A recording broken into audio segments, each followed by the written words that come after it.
Hi, and welcome to the Traveling Fool, the show where we talk about travel destinations and the history and culture around those destinations.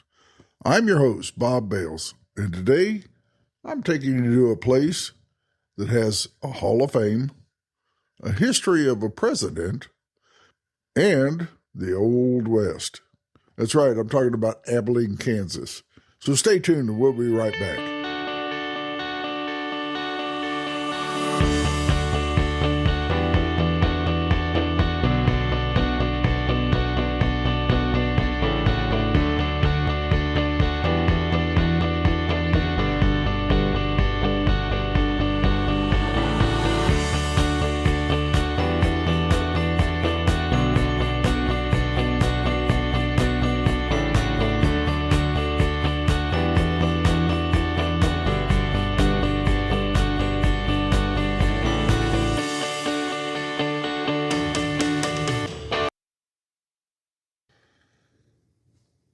Welcome back. And this week we are talking about Abilene, Kansas.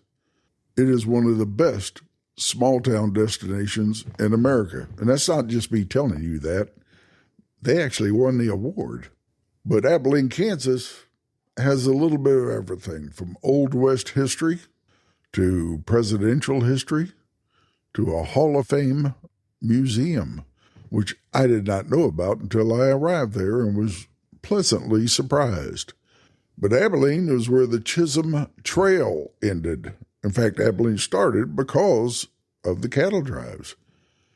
And it brought many a traveler, made Abilene one of the wildest towns in the West. The stockyards in Abilene shipped 35,000 head of cattle in 1867 and became the largest stockyards west of Kansas City, Kansas. And one of the marshals in Abilene, in fact, the second marshal after the first one got killed, was Wild Bill Hickok. He became the marshal there in 1871. He only lasted about 6 months, but he made a mark on the place, and then he moved on. But there is a lot to see and do in this small town. Let me tell you about a few places I visited, and I hope you have the opportunity to go see them yourself. Now, Abilene has a couple of mansions in town. You know, towards the end of the 1800s, after the Wild West era, there was a fellow by the name of Dr. A.B. Seeley. He founded the company called the A.B. Seeley Medical Company. And you got to remember, this is late 1800s, early 1900s. These were little more than snake oil. He got very rich doing it. But, I mean, they had everything from cleaning products to insect killers to stuff to make your hair grow. He came out with just tons of stuff. But he built a beautiful, beautiful mansion that hosted everything from presidents to political figures to you name it over the years. Well, his daughters inherited the mansions. They were both unmarried. And when they were getting up in age, there was a fellow that fell in love with the place. He just passed by, took a look at it, befriended the old ladies, and wound up buying the place and living there with them until both of them passed. He still lives there today. His name's Terry. I met him. Great guy, but he's opened up the mansion. The mansion is fabulous. I mean, you got to go visit this place. There's just stuff in there that you're not going to see anywhere else. I mean, they've got Tiffany tile work, and the lights were put in by Thomas Edison. I mean, he wired the house. So, I mean, it is fabulous. You got to visit this place. But in addition to the Seeley Mansion, like I said, it has presidential influence. President Dwight David Eisenhower, and I'm from Texas, so we do claim that he was born here, and he was born here. We're very proud of that. Unfortunately, he left and went to Kansas about 6 months later with his family. So he doesn't remember ever being in Texas. He claimed Abilene as his home, and that's fine, but we know where he was born. But anyway, the Eisenhower Presidential Museum and Library is located in Abilene because that's where he grew up. That's where he spent his youth. That's where he called home. And that's the place he loved. This is a fabulous museum and library. I've been to a couple presidential libraries, and this one is very large. I mean, it takes up a large space because of what's there. You've got the independent library, which is a research library, and you can't just walk into it. You actually have to make an appointment to get in there and tell them what you're looking for. And there's thousands and thousands of archives of when he was president, when he was in the military, when he was the Supreme Allied Commander during World War II. And there's always people in there doing research. And then there is the museum. And then there's a huge area. I mean, a massive, like, parade ground almost, where there's a bronze statue of him, along with his boyhood home as located on the grounds. But the museum itself, it's fabulous. It goes through his early childhood, his parents and his family and everything, and it goes through his time at West Point and his early military career, and a lot about World War II and being the Supreme Allied Commander, and all kinds of artifacts and documents. His time as president and what he did and what was accomplished during that time period. And it is a really interesting look at a kind of a historic time capsule. Now, the other thing that's there is that's also where the president, his wife, and one of his infant children are buried. There's a chapel on the grounds, and they are buried there. So it's kind of a reflecting area. But it's definitely a must-see. If you're in Abilene or if you're in the presidential libraries, there's a lot of people that travel around the country and visit presidential libraries. This is one of the best ones I've ever been to, and I've been to 3 or 4 of them. Now, right across the street from the presidential library is a Hall of Fame, and I did not know it was there until I got to Abilene. And they were telling me, well, if you got time, you ought to go check out this Greyhound Hall of Fame. I'm thinking, Greyhound Hall of Fame? I didn't know Greyhound buses had a Hall of Fame. They were like, no, Greyhound dogs. I'm like, oh, well, that makes more sense. So what are Greyhound Dogs Hall of Fame doing in Abilene, Kansas? That didn't make sense to me. I did not know Kansas was a big dog racing place. And in fact, as of this date that I'm doing this podcast, there's only 2 Greyhound racetracks in the United States left. They're both in Virginia. We used to have one here in Houston. I went to it many years ago. And it was fun. It was a blast seeing these dogs race. But they told me that PETA got involved and said the poor little puppies were being mistreated, which was a lie. They weren't. I mean, the Greyhound racing people and the breeders and everything, these dogs are treated like kings, trust me. But Kansas has a lot of farms that raise greyhounds. I would not have thought that. It didn't dawn on me that they would be raised in Kansas. But that is the premier place that greyhound racing dogs come from. And there's still a whole lot of farms out there that raise greyhounds. But since there's only 2 racetracks in the United States, most of these dogs are shipped overseas, where greyhound racing is still very popular.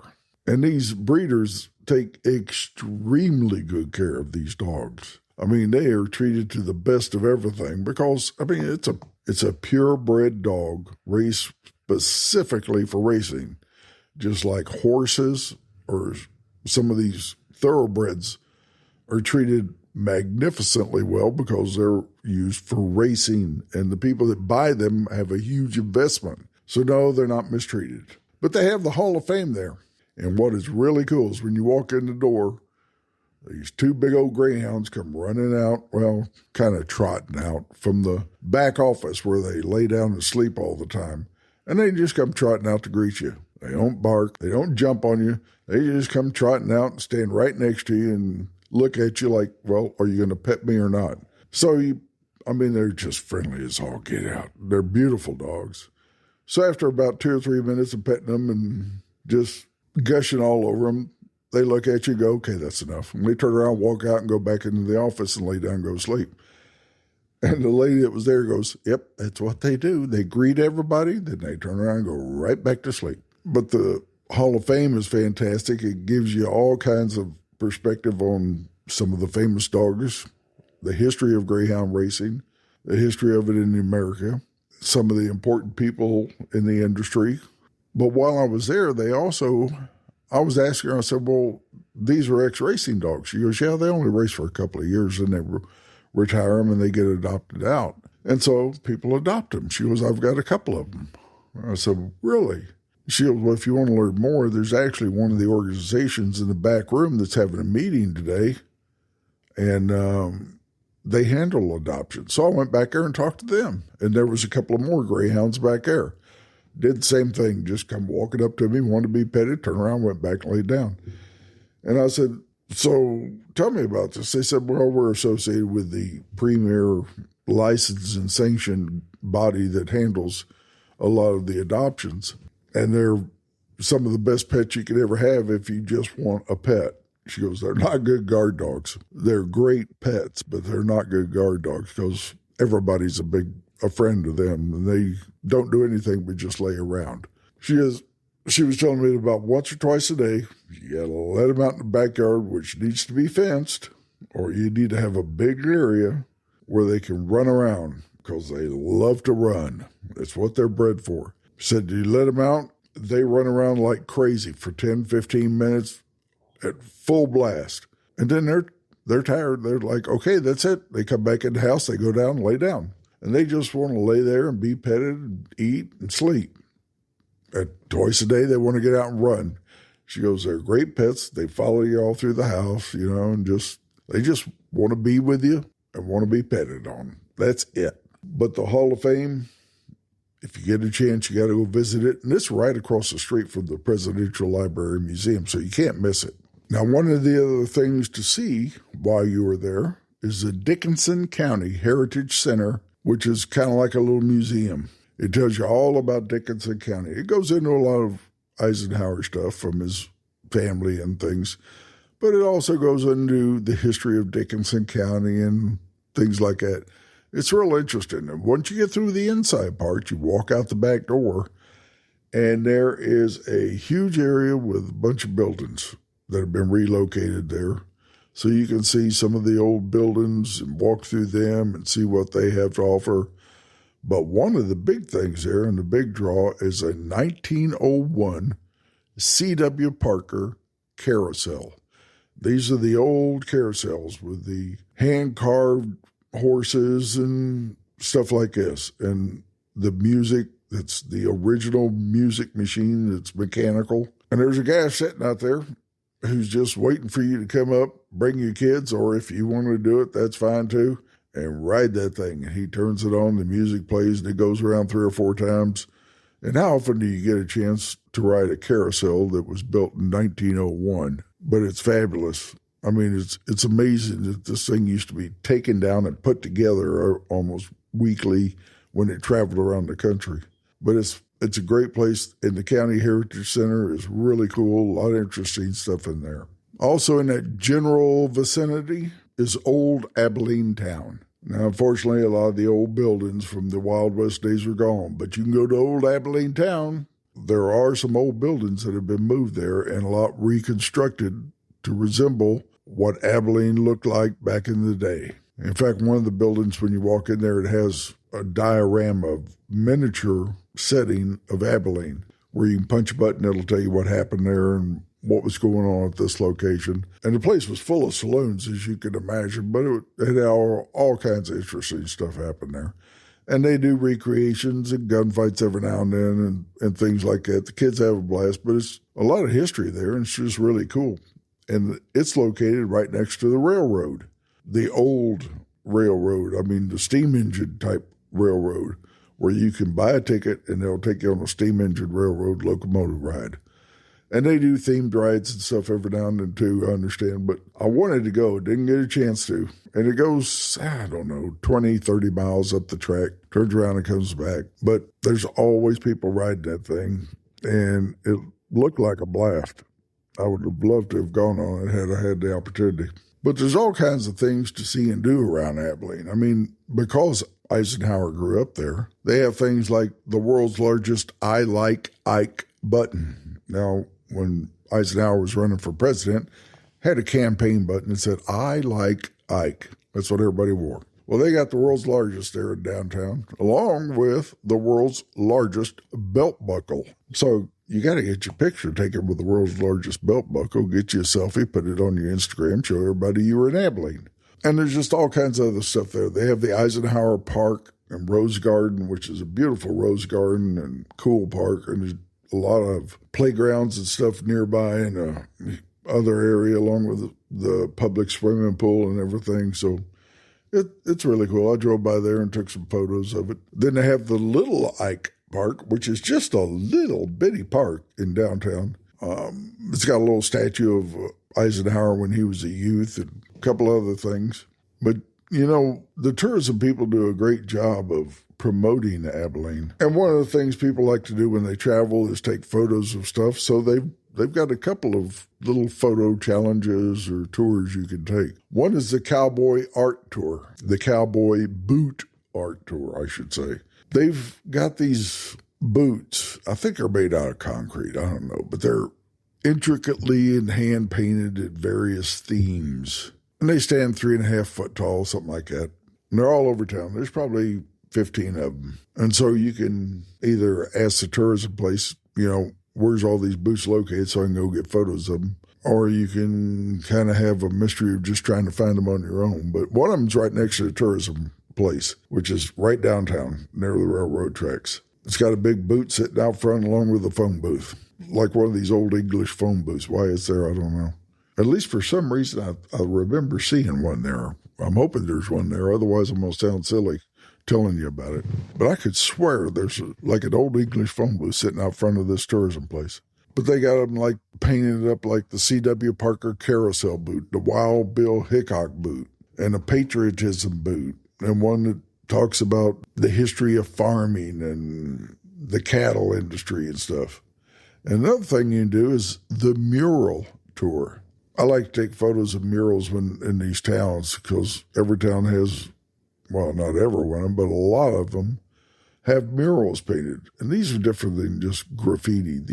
A lot of these towns, the small towns especially, will have a mural that depicts something about the history of the town or something. And they are all over Abilene. There's probably another 15 or 20 murals. Things about Eisenhower or the cattle drives or the trains or Wild Bill Hickok. And you can drive around town and get photos of these murals everywhere. Now, if you're into photography, there's a place downtown called Jeffcoat Photography Museum. He was a photographer in town that for years chronicled everything newsworthy and every important person that ever came through Abilene and other areas in Kansas. But he built a museum that's got all kinds of old cameras and just photographs and stuff, and it's pretty cool. So stop by and check out the Jeffcoat Museum. There's also a place downtown where the original Alamo Saloon was located. It's not there anymore. The building's not there. There's another building that's there, but there's a plaque on the wall. And the Alamo Saloon was considered one of the grandest saloons of the Old West. I mean, it was huge. It had the big mirrors behind the bar and the nude paintings up on the walls and gaming tables all over the place and a huge long bar that was like 40 foot long. And that was the premier bar and one of the most famous in the Old West. It was also the place that Wild Bill Hickok wound up in a gunfight. Now, I'll step back a little bit. There was a fellow named Tom Bear River Smith. He was the first marshal of Abilene. He never carried a gun, but he arrested a lot of people, and he did it using his hands. I mean, he would just beat the heck out of them if they gave up, if they started to fight him. Well, Tom Bear River Smith wound up dying when he tried to arrest a couple of fellows. A gunfight broke out. Of course, Tom didn't have a gun, but he did take care of one of them before the other one shot him and killed him. And the very next marshal of that town was Wild Bill Hickok. And Wild Bill got in a gunfight with a Texas drover. I think his last name was Coy. And gunfire was involved, and Wild Bill accidentally shot his friend who was coming to help him in the fight. Devastated Wild Bill, and there was a big uproar about it. He wound up moving on from Abilene, did things in Hayes and other places, and wound up in Deadwood, South Dakota, where somebody shot him. The Abilene Cemetery, you can go see the graves of President Dwight Eisenhower's parents. You can also see the grave of Tom Bear River Smith. So it's a cool little thing on the side trip. Just run down to the cemetery. I like checking out old cemeteries. I've checked out cemeteries in El Paso, Texas, where you got gunfighters and lawmen and buffalo soldiers buried, and other places in Kansas, actually, and places in Texas, just all over. Cemeteries are cool. Now, while you're there, go check out the giant spur. There's a big old giant spur. Another one of them photo ops. But something they have there that it's not the main corporate headquarters, but they do have a facility there, and you got to stop by. They manufacture Russell Stover chocolates there. You got a sweet tooth? You got to go by this place because they have a store where you can buy tons of Russell Stover chocolates. I mean, everything from malted milk balls to fudge to you name it. And there's boxes and things on sale and discounts and just tons and tons and tons of stuff. Now, I'm going to tell you a secret. Don't tell nobody. When you go in, they have a big area where you can buy fudge and all this stuff. And then they have all the boxes lined up and candies and everything. And you're shopping all these boxes. Look at the very back of the place, and there's a door. And if you go in that door, the sale items are back there. And when you look around, there's one that says bloopers. This is the stuff that they make that doesn't come out, doesn't look quite right. It's the same chocolate. It just didn't look right. It was shaped funny or something. Well, they'll sell you a box of this stuff. It's like 2 or 3 pounds for $15. I mean, you can't buy it. I mean, it's a box of just mismatched chocolate. Everything's in there. And if you like Russell Stover chocolates, instead of buying, you can buy a box of your favorites, but go back there and buy a box of those bloopers for like $15. I bought a box, brought it home for the wife, and, well, most of it made home. Well, some of it. A lot of it made it home. Well, not a lot, but some of it made it home, and she got some of it. But it was good. I'm telling you, it was really good. And there's a lot of good places to eat there while you're in town. I mean, I went to a place called Joe Snuffy's Old Fashioned Grill. I like going to these local places. And Joe Snuffy's has been around forever, and it's just a cafe, just a local cafe for breakfast and lunch and stuff. And they got good food, and you can't go wrong. But one place you got to go is called Legacy, Kansas.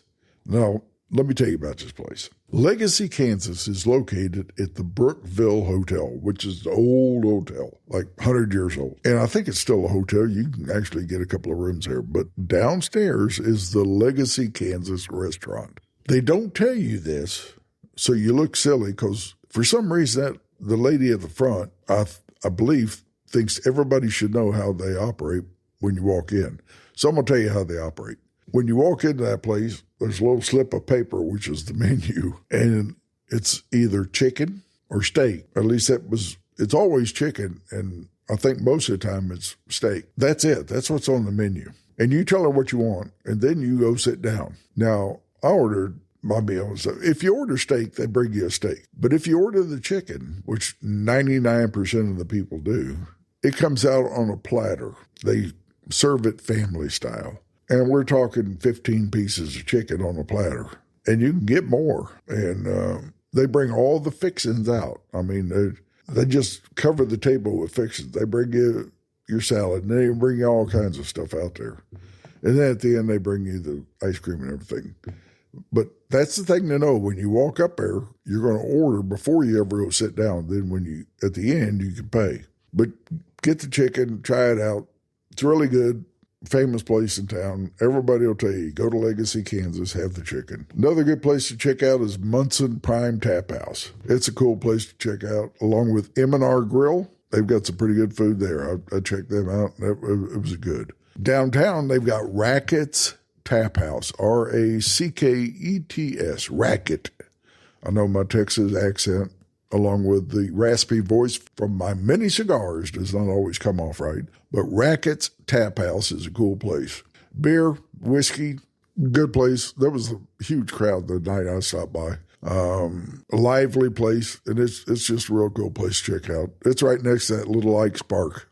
Across the street from there, or it may be one street over, but I think it's across the street from Rackets, there's a bar called, or it may, I think it's a street away, actually.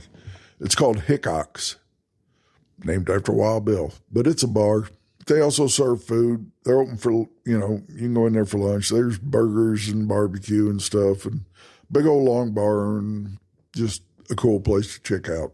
But Abilene, like I said, there's a reason it was voted one of the best small towns in America to visit, best small town destination. It's definitely worth your time checking out. And don't just fly over these states anymore. Start checking out some of these smaller locations. The people are friendly. You'll find interesting places to visit. They're not just tourist traps. These are cool places to go and check out. I love Kansas. I've been there a couple of times now visiting. I still need to get back and visit Dodge City. I haven't had a chance to go there. And there's a couple other little towns I want to check out. So, I don't know, maybe next year I can get back up to Kansas and check those places out. So that's it for this week. That's my little trip to Abilene and why you should go to Abilene, Kansas. And I hope you get the opportunity to do so. And like I said, please hit that like or subscribe button. And if you know somebody that might be interested in these little podcasts, and shoot them a link to it. When I do the show notes, I'm going to put a couple of links in there to articles I wrote about Abilene. I wrote one on the A.B. Seeley Mansion, and I wrote one on the Eisenhower Library. And they'll be in the show notes or the transcript of this thing. But that's it for this week. I appreciate the time. Thank you for joining me. And until next time, safe travels.